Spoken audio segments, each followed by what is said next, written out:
All right, so we're going to do this webinar today, this morning, and then in a few hours, we'll see you guys back for kind of an extensive look at the Fed, the central bank, and then a preview to tomorrow's statement.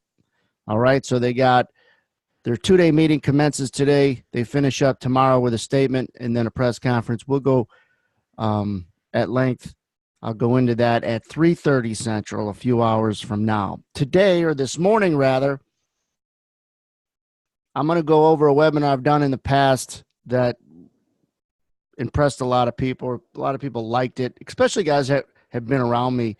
And I assumed, like, one of the things I just mentioned prior to starting this recording was when you've been in a business a long time, you start taking for granted what's important, like assuming other people know stuff that they don't. And I think that what's important is when you look at order flow, and it's a real popular buzz phrase in the industry that people search for either on the internet or YouTube videos. So what's important about order flow is to understand the important questions to ask when you're trying to read it and not look at too much when you're trying to read it. Keep it simple.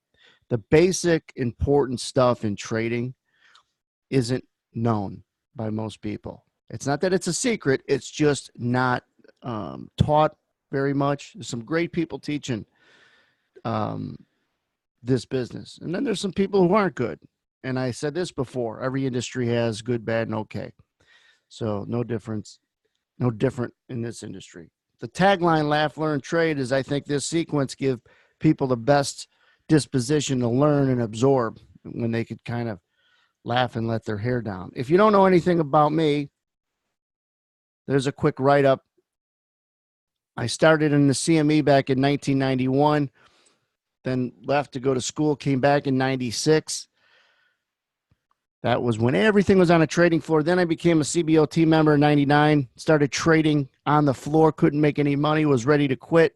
Found out that this prop firm existed, which was electronic trading is what it was called back in the day, which is trading on a computer.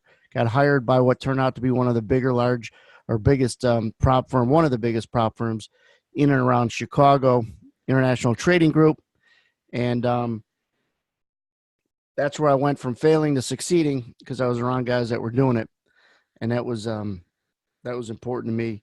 But years later, I created this Edge Trading Group. I had affiliation with MarketDelta, and they were the kind of inventors of the footprint. And then I put what's called edge zones on the footprint to make it easier to read.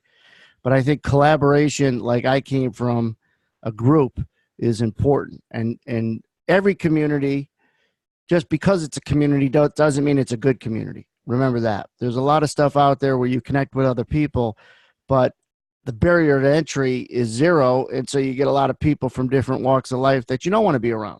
So just because you're part of a community doesn't make it a good community. You want to be around people that aren't lazy. I'll put it as simple as I can. So that's as much as I'm going to tell you about me. And then we're going to jump into an image that I show at the beginning of most of my webinars, and that's of my family. And the reason why, just my brothers and sisters, that's me on the left, my father on the right.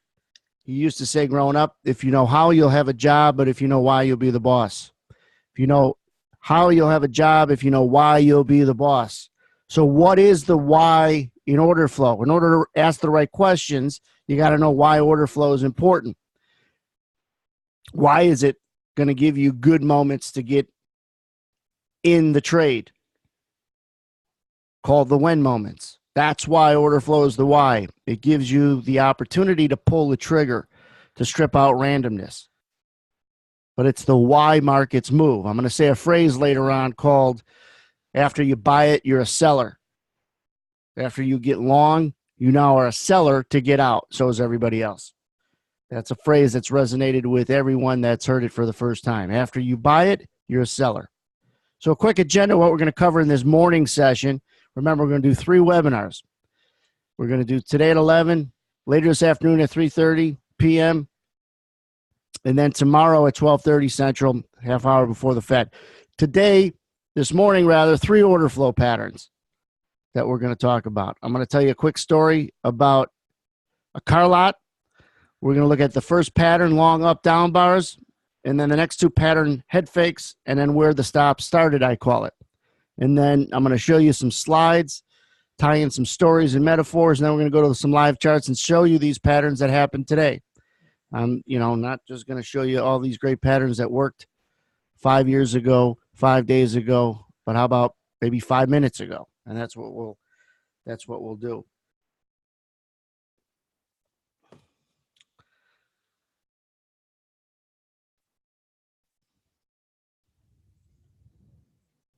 So let's get rolling. What do I mean about a car lot? We're talking about order flow. If you're going to buy a car, right, and you had some inside information because your cousin was the salesman or the general manager at this car lot, and he said, hey, John, Peter, Tom, don't buy the car. Don't negotiate price today. Well, why not, cousin? Because tomorrow we're getting inventory on dozens of new cars, the same car. Does that make sense? As to why you would go to try to buy that car tomorrow? Supply just upticked. You wouldn't have known that unless you knew the general manager of that store. Okay? So remember that. If you had some inside information as to inventory that a car lot was dealing with, you would have a little bit better leverage to make a better decision at a better time. Be better to negotiate Saturday than Friday. Be better to buy this S&P in 5 minutes than right now. So let's jump right into the first pattern. And I'm going to do a lot of illustration and kind of keep it as simple as possible. Long up, down bars. What happens when a market spikes? I could tell you what happens because it'll happen to me subconsciously and I'll recognize it. But what happens to most of the rest of the retail market is they say this, let's buy it. That's what most people say. And I use the analogy of fifth graders, right? Fifth graders are going to look at a market. They're going to see the up arrow or the price rally, and they're going to want to buy it. So I'll put images of people, kids, laying bids as the market comes back through them. Now, if indeed they're laying their bids, which is indicative of these images of kids ice skating, and price goes right back down. You see the long up and down bar. You could assume accurately, and that's what trading is, trying to make accurate assumptions with probabilities. You could assume that this long down bar cutting through some bids of people that just said, hey, one up, let's buy it. And they buy a pullback. And now what do you think they're saying? They're using swear words, even kids. And now they're saying, let's sell it. Because remember what I said, after you buy it, you're a seller. After you buy it to get long, you're a seller. And if all you did was feel the pain of that long position, as soon as you got in, you want to turn around and get rid of it. And so generally, you have these bids that are now long turn to sellers. These images now come in and they try to sell it where they bought it. And that creates resistance. So when you generally get this pattern to jump, you get everybody to say, let's buy it. You get everybody stuck long. Those stuck longs turn to sellers. And then you create the resistance of not being able to get through. And then you're able to follow through to the downside. Think of this as a pattern that creates a transition in the market. That's what I want people to focus on. This creates a transition in the market. Transitional moments are the moments where the market might be turning and you could lay probabilities so you're ahead of most of the rest of the people you're trading against. You're able to recognize the transition soon as it's happening, not after it happened. All right? So that's pattern number one. We'll take a look at some live charts in a moment. Remember that phrase, after you buy it, you're a seller, so is everybody else. You can also flip that around. After you sell it to get short, you're a buyer to cover that position. I don't know about you, but after you open a position, at some point, you got to close it. At some point, you have to close it. Oops, I'm sorry. Went too far. The next two patterns I'm just going to illustrate on this slide. All right? So stick with me. Head fake. What I often talk about when people look at a chart, this would be one of the first things I ever teach someone when we went to charts on how to read a chart. First thing is I would say, When a market starts to do this, and follow my yellow pen, it's giving you what's called a consolation or a consolidation box, a range, congestion, whatever word you want to use. I want people to visualize a box once it becomes recognizable, as soon as it becomes recognizable, because the middle of it is not an arbitrary level. All right? Doesn't have to be point of control for profilers, heavy volume, all that stuff. That's fine. That's great. Just keep it simple. The middle of it's important, and why? The middle of it's important because you start to get, when you get in the bottom half of this range, you get more people who are long nervous, right? When you get at the top part of the range, you get more people who are short nervous. Here's an assumption that's true. In every consolidation box that you're able to identify, there are people who are long and people who are short. Might not be you, but there, you can rest assured there are people that are open long and open short positions trying to fight and get it to go their way. You can call it a fight, and that's a word you should use to any consolidation box you're going to visualize. And I'm going to throw some shades up on live charts to really help where your eyeballs and your mind should focus. So when you identify the fights, you don't have to be involved in the market to understand how other people feel. When it's at the top end of the range, more people who are short are nervous. Again, more people below the middle are nervous whom are long. Okay? Does that make sense?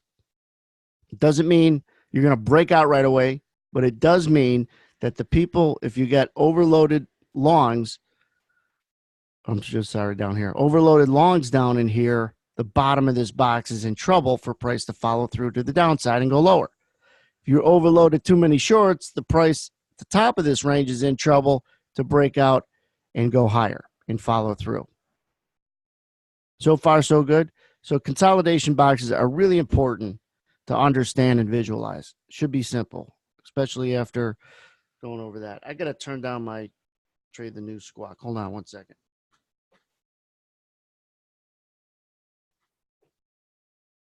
All right. So we had an example today where we were in a consolidation box ready to break out to the upside. And Trump's tweet that he just spoke to the Chinese president was bullish. Not only was it bullish because the market is waiting for some good news on U.S.-China trade and avoiding the continuation of the trade war, but it was in a consolidation box that you could recognize, all right? So the head fake, that's pattern number 2. Its origin is recognizing this consolidation box, all right?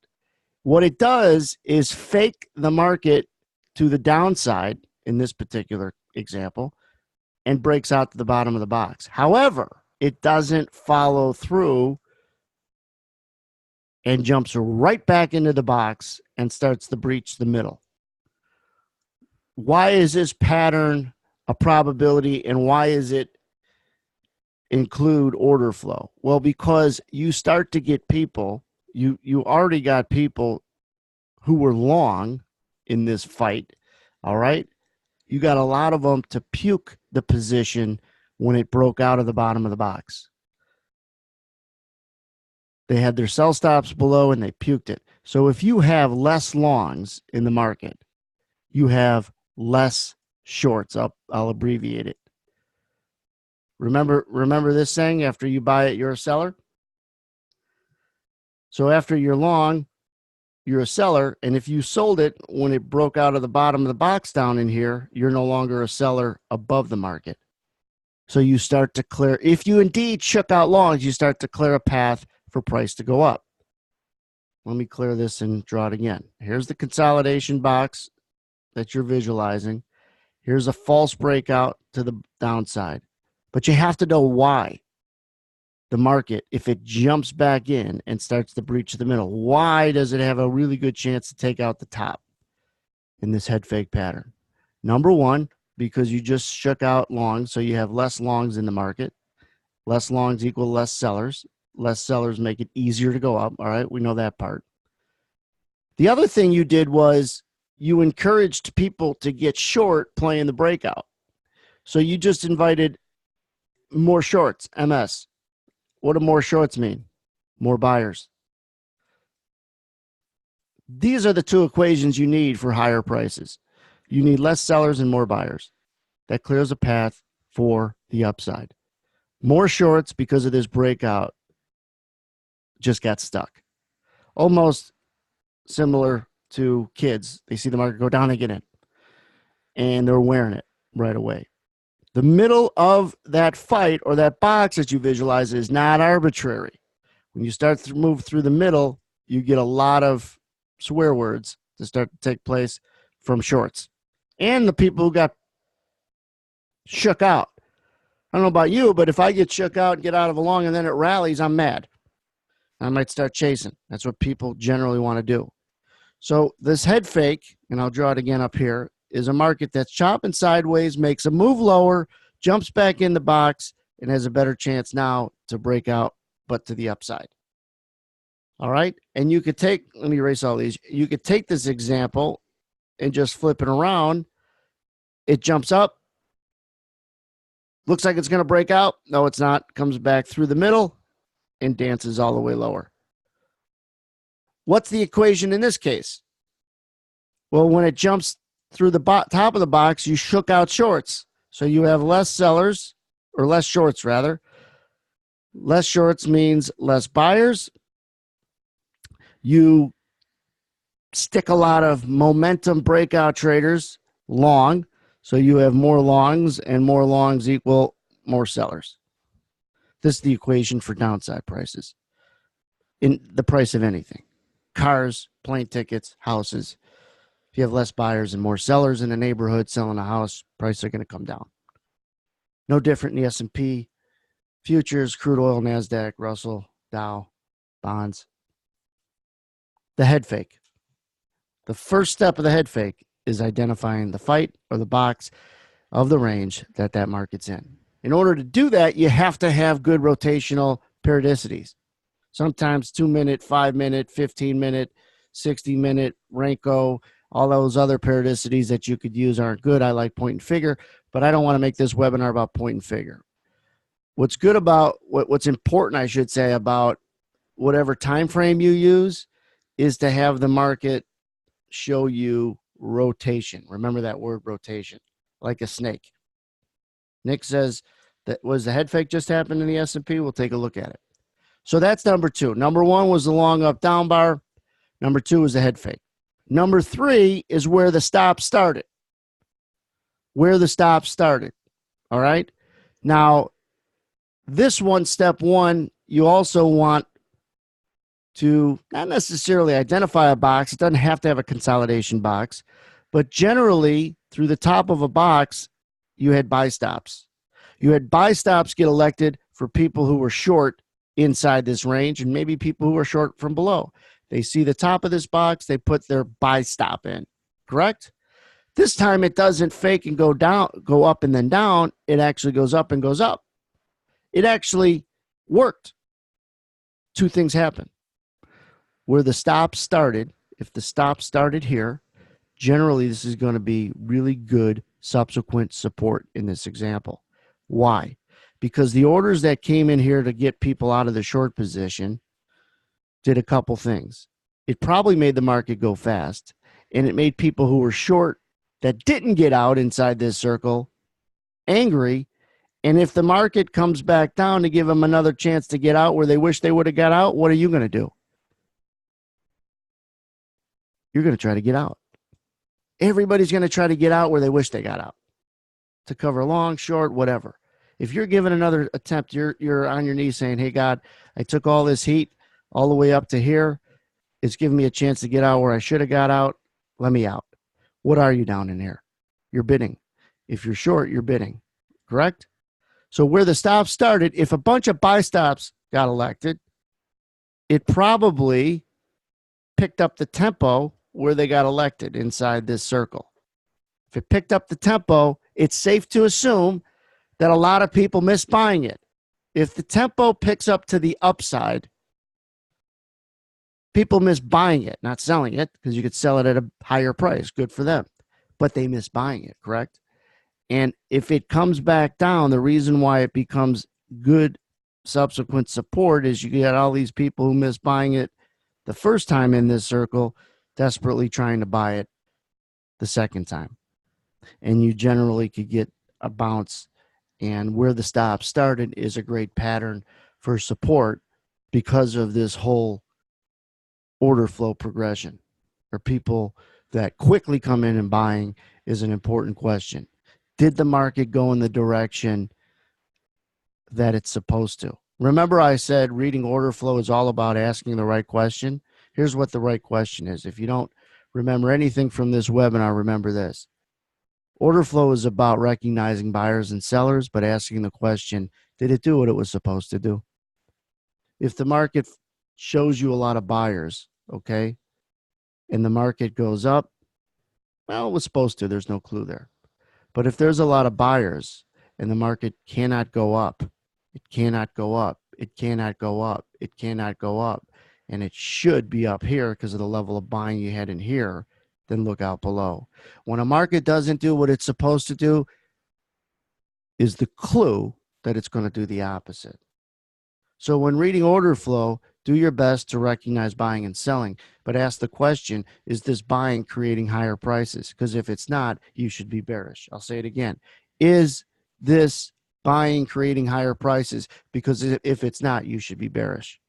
I use the analogy of a detective. That's what we are as traders, detectives. If I'm interviewing a suspect, I want to know how he reacts when I know he's telling the truth.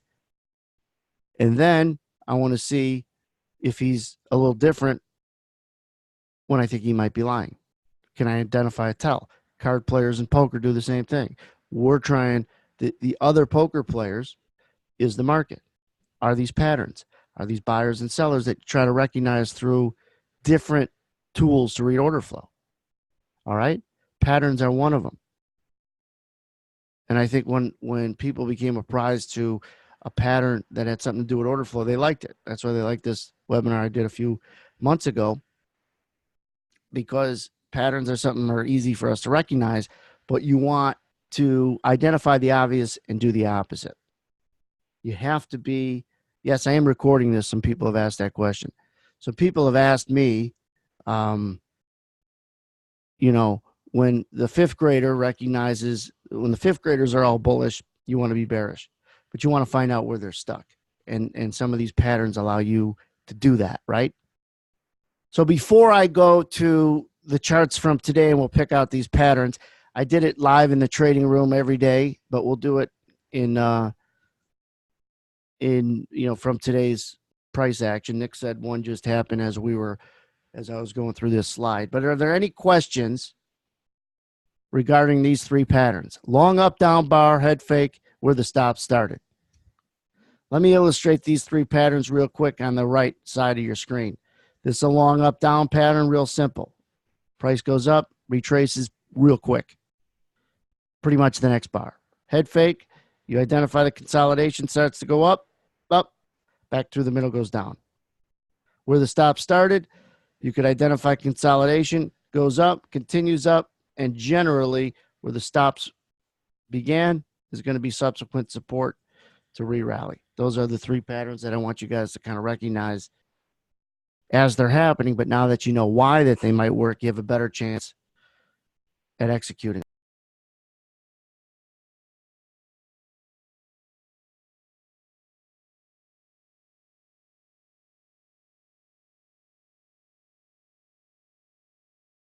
So where the stop started, a head fake and long up, down bar.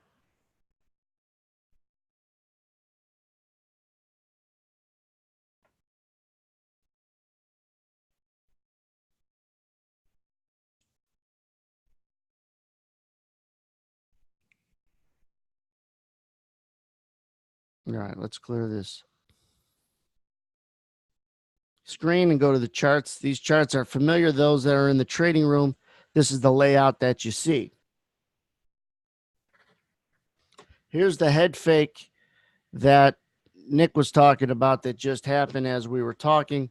Let me open this chart up so you could see. The periodicity of this chart's a point and figure. For those that aren't familiar, point and figure is truly just giving you rotation. It strips out time and shows you better consolidation ranges and everything. So the consolidation box would be right here. Let me pull my pen. You could see it sneak out the top and then blow through the middle and drive through the bottom of that range. Also had some sell stops that drew through the bottom there. You're actually seeing a couple patterns here. This is not that easy. This one isn't that.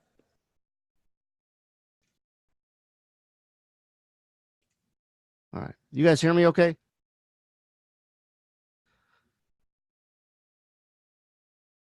All right. I thought I was on mute, but I wasn't.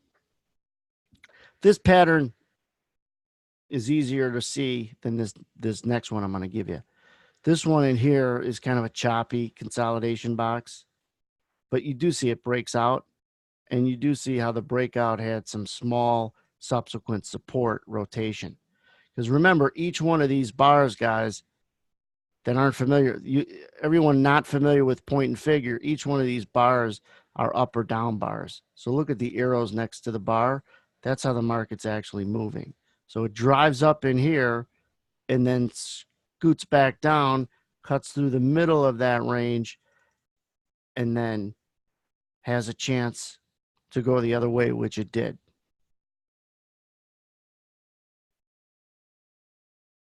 Now here's one that didn't work, because they're all not going to work like anything else. And I want people to understand there's a consolidation box right here. It goes down through, but takes a while, can't get through the middle, or does get through the middle, but can't get through the top and scoots back lower. Here's one where the stop started. Stops, or the consolidation range is in here. So when I draw my consolidation box visually, I'll do it with the yellow highlight. What happens to the breakout? Does it follow through? Yes. When it comes back down where the stop started, it creates okay support. But remember, it's middle of the day. This was around 10:30 Central. So where it broke out, which would have been right there, creates some near-term support until they finally take that out.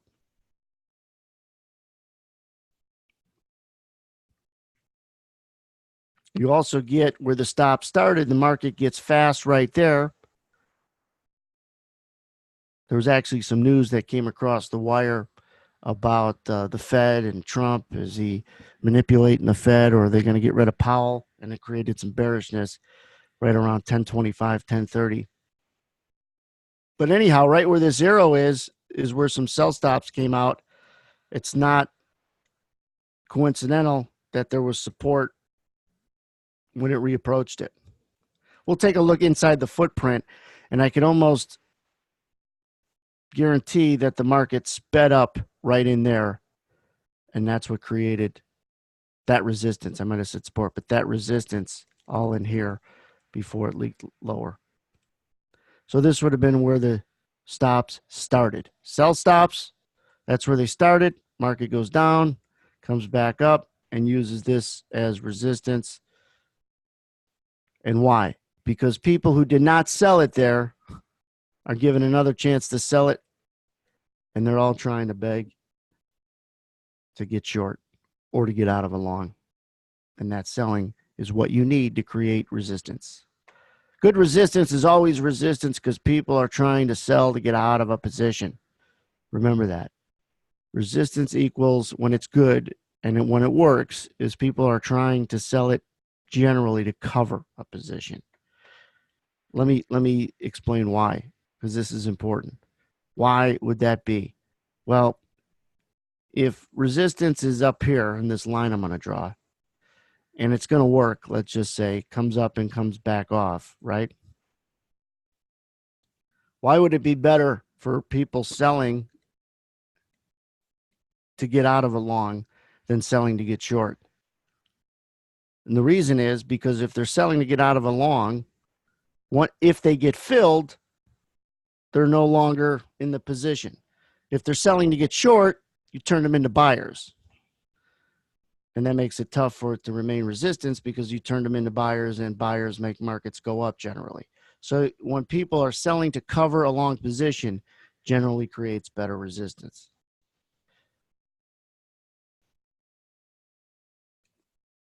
So let's back it up a little bit and show you some more head fakes. You identify this as a consolidation range. It starts to scoot up a little bit. As soon as it drives through the middle, look out below.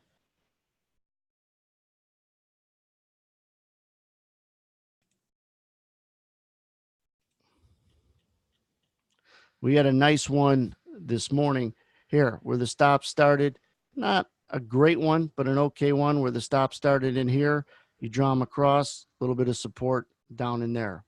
We'll take a look at the footprint to see if there was something where in here would have been the best area where this market would have found support. So let's just, it was after the Trump tweet. We had a nice head fake in two markets. I think it was both in the Nasdaq and the S&P. This was absolute crap. And I was telling people that as this was playing out, this was just a crappy range inside a range inside a range. And that was well after the Trump tweet. Here's the nice head fake that we were either able to catch or be on the right side or be off the wrong side in real time this morning ahead of the pop right there. What do you see pattern wise? Consolidation boxes all in here. They try to drive through the bottom of it. As soon as they got through the middle, they picked up steam. Upside was the right side. And they had the top of consolidation in here that they were going to take out.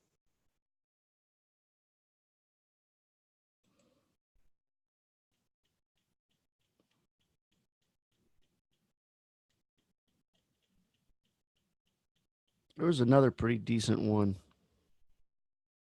This is essentially my edge zones, these green and red lines. I use them when they get drawn across. When they're short ones, I don't use them for support resistance, since someone's asking me about these lines.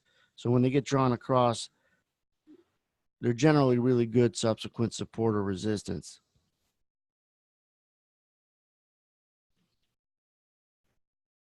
Let's look at another market. Let's look at the Nasdaq.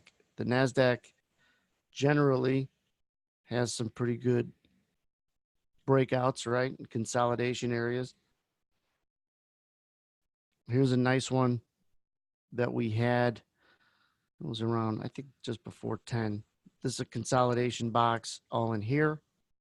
They try to scoot through the bottom of it. As soon as they scoot through the top, or through the middle rather, there's the upside breakout. Now, another thing, where the stop started, where they break out through the top of this range, it's not coincidental that they use it as support and the bottom of this range. They break out again where the stop started. They come back, use it as resistance. Sell stops in here, come back as resistance the next time up.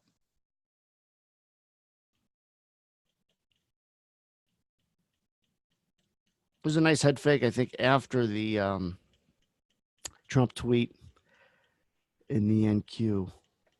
Was it after or before the Trump tweet? Can't remember.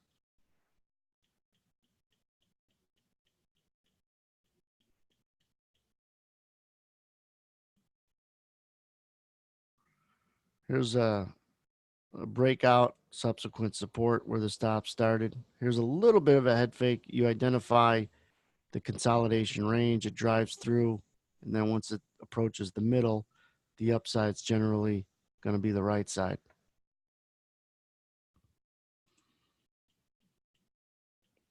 So when you guys are looking for patterns, these are the patterns to look for, follow, watch for transitional moments, not the head and shoulders or double tops, double bottoms.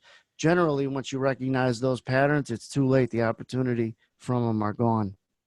That's just my opinion. Here you could get good in real time understanding, hey, be careful long, be careful short, because this particular order flow pattern is setting up.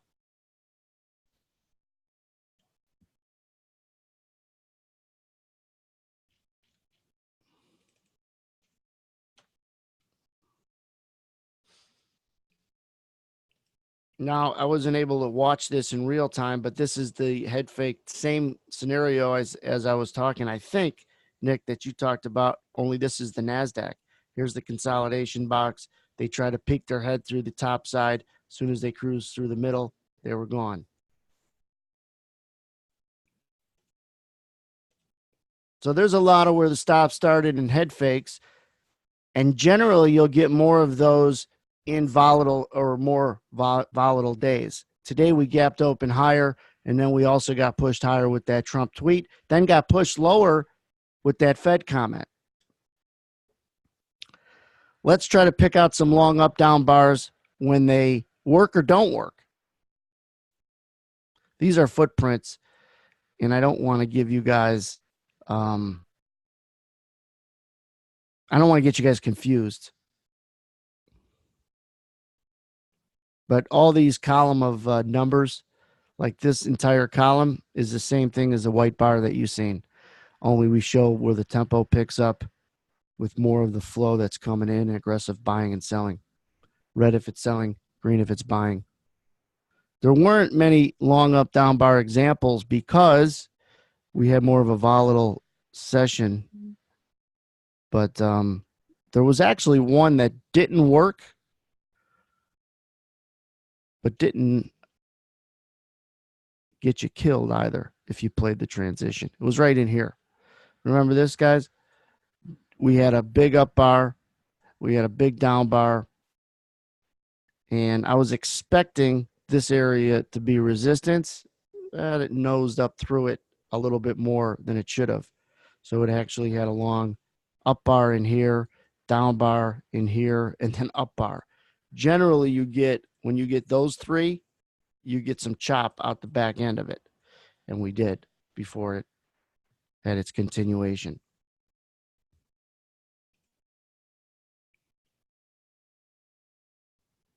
And you're trying not to get too cute with the pattern. You're just trying to understand that when a market goes up real quick, but then retraces the whole move, you begin to ask, well, how strong was it? That's all. And when you get people to see a strong move up, they're all wanting to buy it on a pullback. And that's fine. It might work for them. But if it doesn't and it drives through it, generally those longs are now sellers, and it creates good subsequent resistance in this case. And this area in here is just a transitional moment from up to down. And you begin to recognize it a little bit better when you name it and know why it might work as a pattern. Here was the Trump tweet about 10 minutes after we opened. What was interesting about this is that it's we were bullish anyways for a breakout through the top side and through the open. This yellow line all in here was 14 even the open in the S&Ps today. Now, see this red that came in here? That's where selling was trying to come in tempo-wise to kick the market down. Here was some buying to kick the market up. So remember what I said earlier? It's not recognizing order flow. It's also asking the right question. And if the market doesn't do what it's supposed to do, like all in here, there's reasons for it to go down. Once it gets above there, it's a lookout above moment. Shorts are in trouble because selling isn't able to get it go down. So when you get selling and price gets above it, it's bullish. When you have buying and price gets below it, it's bearish. If you could recognize that flow and that tempo. That's where all this green comes in, just the speed at which the market goes up or down. Green if it's up fast, red if it's down fast. Yeah, it's not so much all these orders being pulled, it's that they're not giving the other side a chance to get filled. That's when you get a zero by a number. It's because the market's just lifting offers and going, and it doesn't give anybody a chance to hit the bid in that sequence. That's a great question, and let me follow it up in detail. Let's say you just get a fictitious price, 2 bid, 3 offer. All right? Let's just pretend that that's the case. Well, above 3 is a 4 offer, right? And it's a 5 offer, and it's a 6 offer. And below, it's 1, 0, and so on. If there's something that's really bullish that comes out, in this case over here, the Trump tweet that he had a phone call with President Xi. What happens is people, including us, including me, either try or get it, realize it's bullish, and we try to buy as many 3s, 4s. We reach 5, 6, just buy it, buy it, buy it. So you're quickly turning this 3, 4, 5, 6 offer to 3 bid, 4 bid, 5 bid, 6 bid, because you're trying to buy the offer, and if you're not getting it, you're bidding it.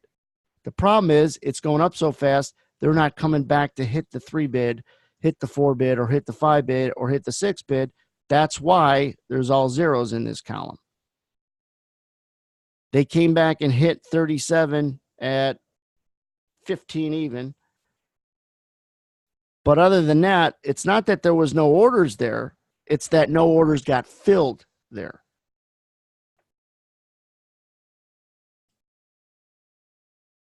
And the reason was it just went up too fast.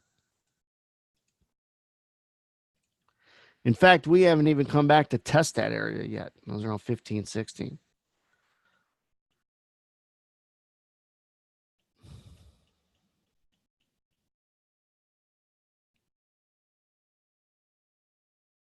Any questions, guys? So don't forget, long up, down, they're all transit. You're all trying. What we're trying to do here is find this. Follow my pen here. Transition. If we could find a transition to the downside before it's down here, we have a chance to get short and make money. If it takes us price going all the way down here from up here, the premium's gone. It's already too low. It's not expensive anymore. For price to go down, it's got to be expensive. For it to go up, it's got to be cheap. So the fifth grader could see that it's bearish way down here. And you got to be worried about rubber bands and things like that, and the market getting overstretched. So it's important to, like, where are the transitional moments that you could go from bullish to bearish? And what I call them are B2B moments. B2B moments, I could do a webinar just on this topic alone, are moments when the market goes from bullish to bearish or bearish to bullish, B2B. Transition is going to give you opportunity to find location and timing. Remember about turns. Turns in the market is where there's opportunity. When a market turns and goes down, there's opportunities to get out, but you want to be close to the turn without trying to be perfect. When a market turns and goes up, you want to recognize it close to the turn to be able to go in there and get long. Let's use the housing market as an example.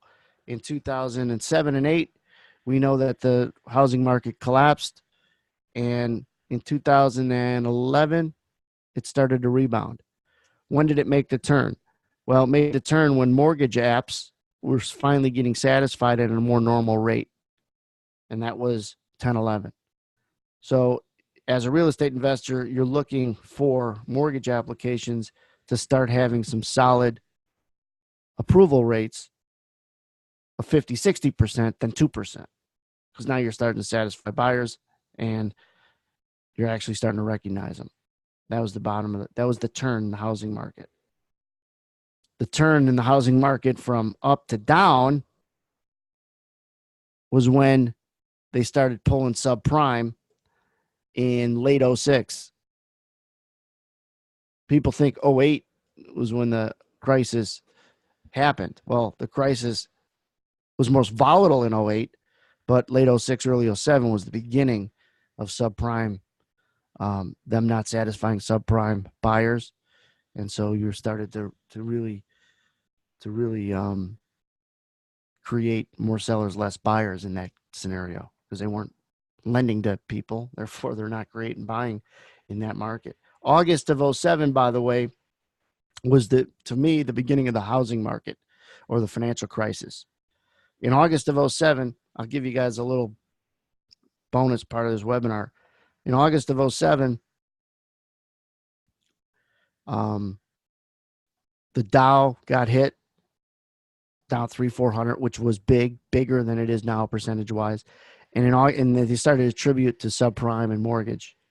And Bear Stearns, one of the days in there. Bear Stearns, as you know, is one of the companies that got in trouble, big investment bank.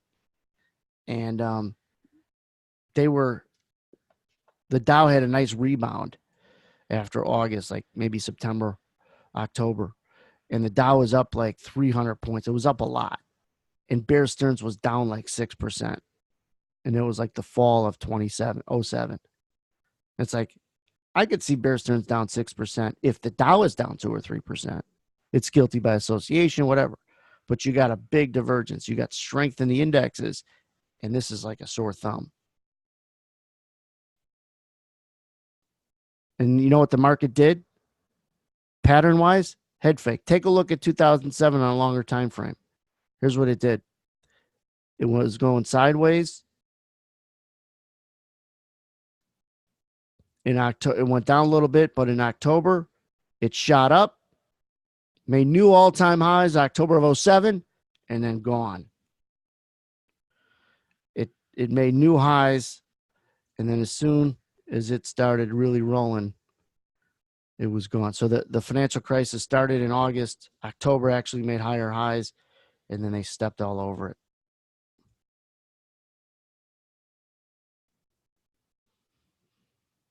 If you guys, I get some questions about this. I'm not really sure. This is about MarketDelta because you're looking at footprints and everything else. I had a strong affiliation with MarketDelta. I never worked for them, but I think they were going the route they changed white labels, and then they had a fight legally with one white label software to the other. And I think they got bought out, but their site recently went down. And I'll say this personally, I didn't like to see it happen because Trevor, who owned MarketDelta, was a friend of mine. So personally, I didn't want to see something like that happen where he had some problems with the white label side of it. But professionally, it's worked out because I started using Sierra, and I think you could still use MarketDelta, but I started using Sierra because I heard some good things about it, and I never would have used it or tried it. And my eyes opened real wide because it's one of the few things in any industry you can get more for less. They have heat maps, they have profiles, they have footprints called number bars. So then I threw my edge zones, which are my support resistance that we had built in. I had built in for MarketDelta. I had them thrown in for Sierra. So that's what you guys are looking at. But I don't know, to answer your question, Lucas, I don't know if they're still offering MarketDelta. But you're right, their website went down. But I think that they were becoming expensive. Talk about order flow. They were becoming, I think the days of $200-300 a month software is coming to an end. And a company like Sierra is one of those reasons for the price pressures. I'm working on that. So in a month or so, we'll have these edge zones available for Ninja, I believe. David. So follow us. The whole thing is it's the same thing with Ninja. They offer some pretty, lifetime license that make it pretty affordable to have software. So $200, $300, $400 a month, which is what even $150 a month, I think, will be deemed expensive for software. So all that's good as far as the price pressures and companies like Sierra. I think 5 years ago, I'd never tried Sierra. I would have thought it's chintzy graphically and everything else. But I heard a couple things from guys who are real active traders before this whole MarketDelta thing. And I was kind of in a tough spot because I'm thinking I'm really affiliated with MarketDelta and I'm hearing good things. So then when the kind of horse was out of the barn and I was trying it, I'm like, this is great. This is a really good piece of software. And I don't like switching software. I'm not one of those guys that jump around. It's probably just the third piece of software that I've switched in 20 years of trading on the screen. So I could go back and show more and more examples of this, but it's essentially the same thing. What's important is real time, is reading it real time. This isn't just about what's already happened, it's what's happening. So in the trading room that I host is where I go over this in real time and say the probabilities of this or that happening. You guys could check out my YouTube channel, which is essentially highlights from the room and the calls that we make. But there's a trial on the edgetradinggroup.com website. Take a peek at it. But most importantly, I'm not here to get you in the room. I'm here to have you ask the right questions about order flow. If you look at my YouTube channel, it's all filled with content. And at 3:30, you're going to get another reminder to come to the afternoon portion, the middle portion of this 3-webinar set. And we're going to go into extensively talking about the Fed as a central bank and then preview their statement tomorrow as to what they're going to do on interest rates, but what their commentary is going forward, because either way, it's going to influx a lot of volatility into all markets. Good question from Robin. My settings are available on Sierra. When people join the trading room, even if they just join for a month, I share this layout with all the settings. If you have edge zones added, edge zones are an add-on to Sierra that I have nothing to do with, but Emoji Trading coded it for me and offers it to people who want edge zones, and I think he has a trial with it. But the layout, you join the room, I share the whole layout. And that's what you're looking at now, including the heat map and then the 2.5 hours a day of analysis that we're doing. I'll send out the recording after I do all three, Sam. Some people are asking about the recording. I have recorded this, and I'll send send all three of them out after I finish them. So 3:30 Central. In a few hours, we're going to do the preview on the Fed, and then 12:30 tomorrow, 30 minutes before the Fed actually releases their statement, I'll prime everybody and then give you my ideas and everything else as it gets released.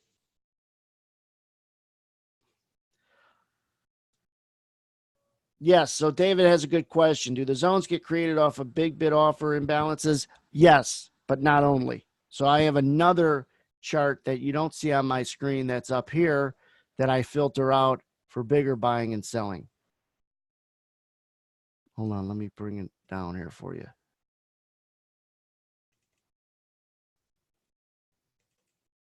And you could change the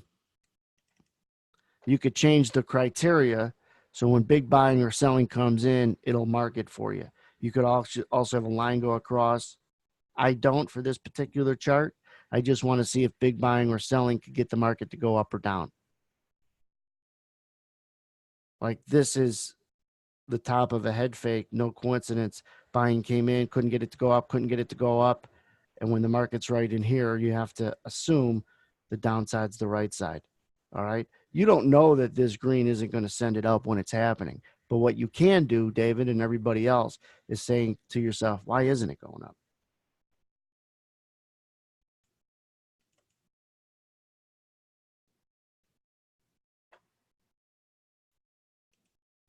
You go to the website, you could see all the prices. It's $99 a month for the room.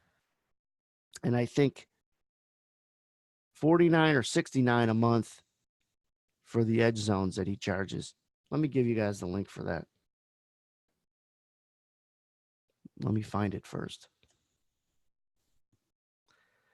Those that are watching this on recording that aren't going to get these links, just email Anthony at edgetradinggroup.com if you're interested in them. Anthony at edgetradinggroup.com.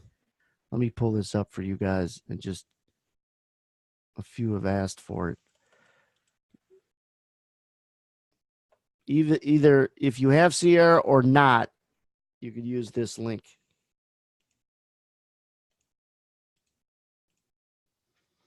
That's for the edge zones. This one will be for information on the trading room.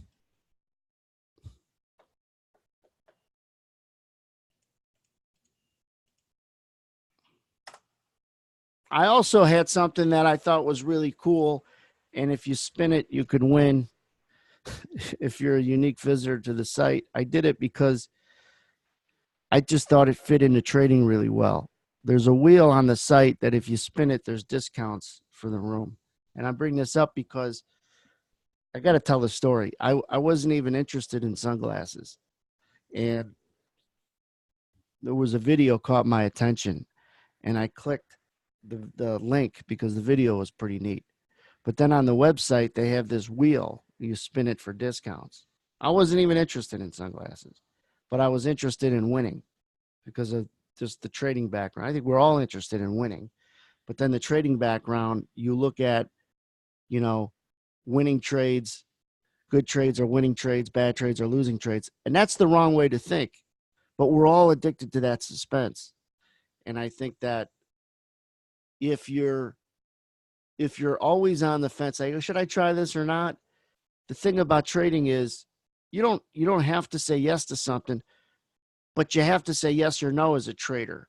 You have to make timely decisions. That's what's important about you only have so many days or weeks to make a decision. Like I wasn't even looking to buy sunglasses, and I didn't end up buying them, but I was close to because of they did a real good job communicating with me. I thought that was cool. But I made a decision. That's what's important. And when you trade, you have to react to buying or selling it. The more you think, the worse you are. So if you're thinking about buying it, don't. There's too much anxiety. Don't regret if you don't and it rallies, but your trading strategy should be a reaction to what you see and the recognition you have and the questions you ask yourself. The longer you think about whether or not you should get in, then you shouldn't get in. Diligently react. If it takes you a long time to hit the brake pedal, you probably crashed into the guy. You got to know where it's at. John, what are you asking me? John, longtime Edge member. John, you're one of the first Edge guys 7 years ago. Oh, this chart? The parameters for this chart, John, are study settings right here. I'll throw them up and you can look at them. Take a screenshot.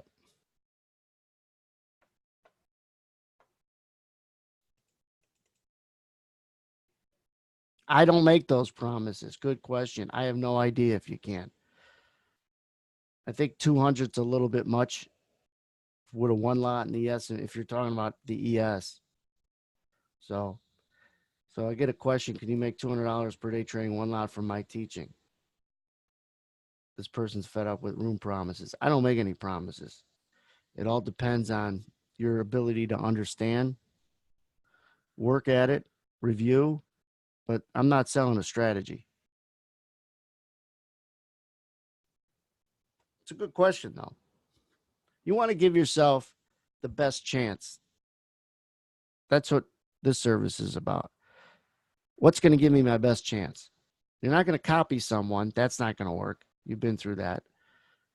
You're not going to take the exact strategy of someone.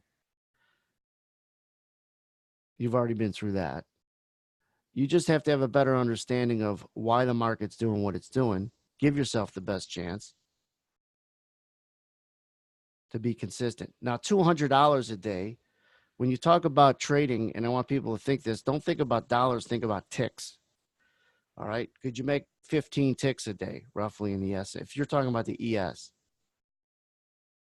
I think trading one lot's a better ratio, and I've done a webinar on this, is more like 8 ticks, $100 roughly, because a lot of people want to make $500,000 a day trading one lots.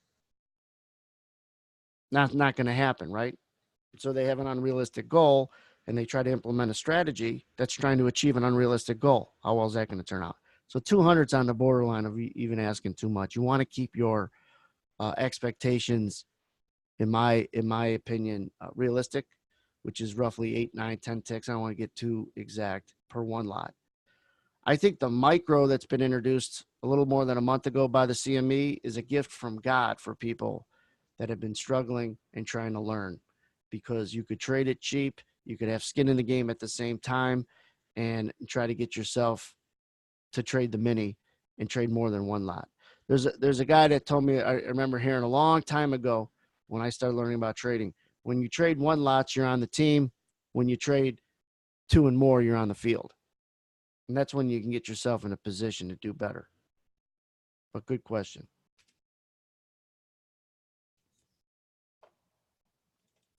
There's a lot of people, and the reason why, it's hard for me to say to people, yeah, you could do this, you could do that. There are people that buy videos to gym memberships and never go to the gym, right? And so you just want to put yourself in a position that if you can't do this, did you turn over all the right stones to give yourself a chance so there's no regret? Not everyone's going to be able to do this, but did you learn the appropriate stuff before you said, I'm done? That's what's most important. And the two things that are important, we covered some of it today, order flow. The other one is market relationships. Unless you're good at both of those, then you truly didn't understand the right two techniques to value price. And nobody would argue with me. Number one, because I'm right. But number two, because those are the two techniques you use to value the price of anything you buy or sell. You compare it to other things. And then if you could identify buyers and sellers, you would use that, like in the car example earlier in this webinar.